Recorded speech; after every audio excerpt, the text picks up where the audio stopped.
Ассалаумалейкум баршаңызға, сіздермен бірге Алаш Экспорт компаниясы алдарыңызда жаңа үлгідегі Hyundai Avant автокөлігі. Көлігіміз толықтай өзгеріске енгізілді. Бұл автокөлікті қазақстандықтар Hyundai Elantra атымен таниды. Көлігіміз жаңа 2023 рестайлинг түрі алдарыңызда.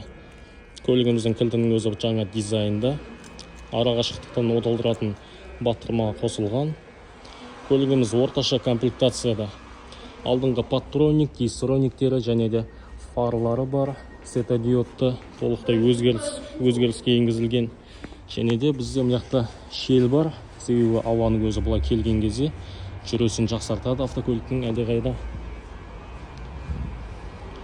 16-шы диск бізде.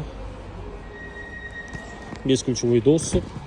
Көлігіміз жап-жаңа, әлі салофанда, электропакет. 2023 5 айында шығарылған. 52